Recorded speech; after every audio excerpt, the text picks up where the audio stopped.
Hi, this is Margaret from Warm and Fuzzy Soapery, and today we're making Purple Haze soap. The first thing I did to this white sage and lavender scented soap was add my lye solution to my oils, and then I'm adding a purple mica to the bottom half of this two-layered soap. Here I'm adding the fragrance to the bottom half of this soap. I've started adding my kaolin clay directly to my fragrance for two reasons. The first reason is that sometimes when you add the kaolin clay directly to the oils, you get that puff back when you start the stick blender, and then sometimes it leaves a couple of little clumps of kaolin clay not mixed correctly in your batter. The second reason is because when you put the kaolin clay directly into the fragrance, it's said to anchor your fragrance, helping it stick around for a longer time. We've started using kaolin clay in all of our soaps because kaolin helps to withdraw toxins and impurities in your skin, and it also helps skin retain its moisture while absorbing extra oil.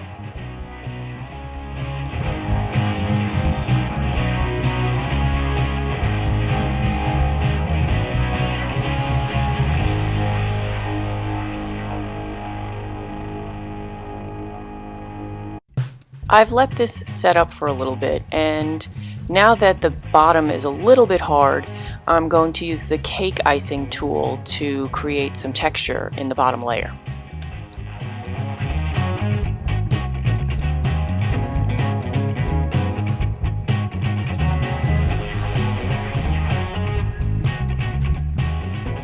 You can kind of notice when the tool hits the silicone on the side, it bounces off and makes it a little bit hard to keep these lines straight.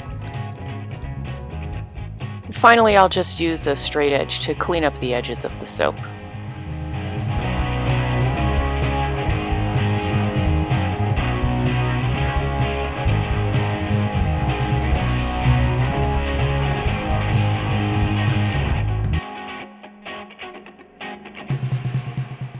Here we are pouring the lye solution into the oils for the top half of the soap.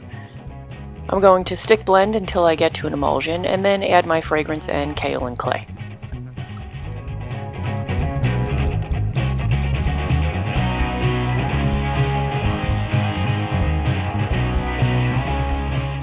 The design for the top of this soap will be mostly white with some purple running through it.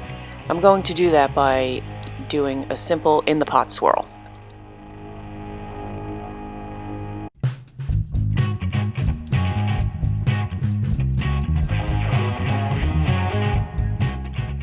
Floral fragrances tend to accelerate the batter, and even though I've worked with this fragrance before, I don't want to take any chances, so I'm not using the stick blender.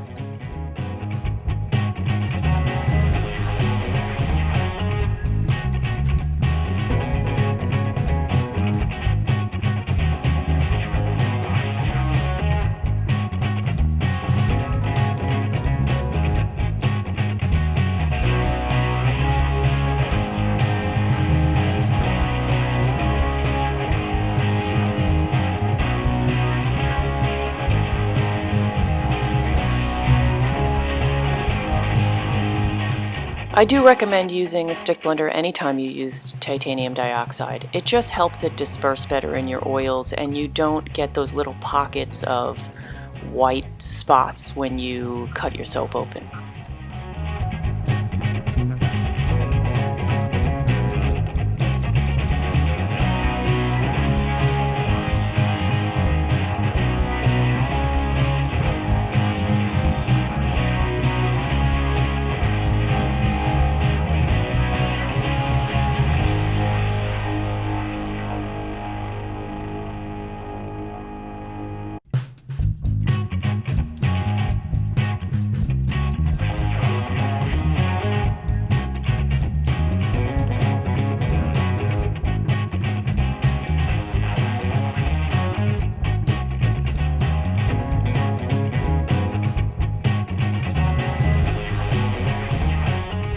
One of my favorite techniques for finishing off my soaps is drizzling the leftover oil that has the mica in it over the tops of my soaps and then swirl it using a wooden dowel.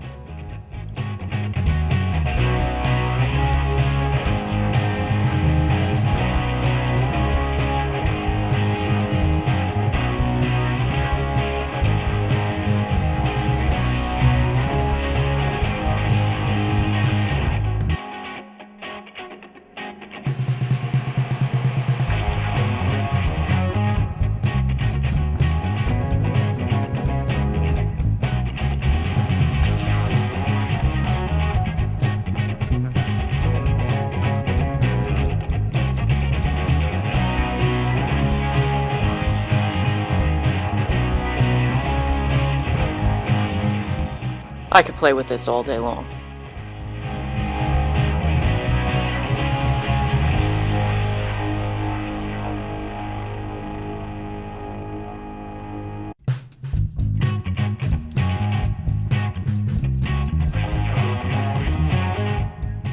We're using our new 25-pound soap mold, so I guess I'm gonna have to start working out or something because I could barely lift this thing to control it.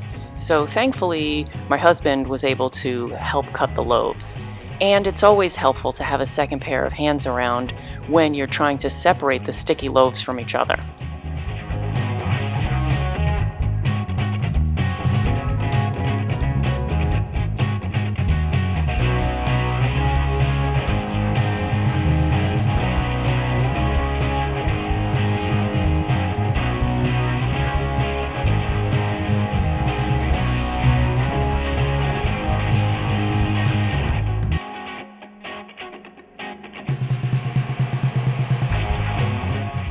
I'm loving the look of the subtle swirls on top and the glycerin rivers on the bottom. It's just fantastic.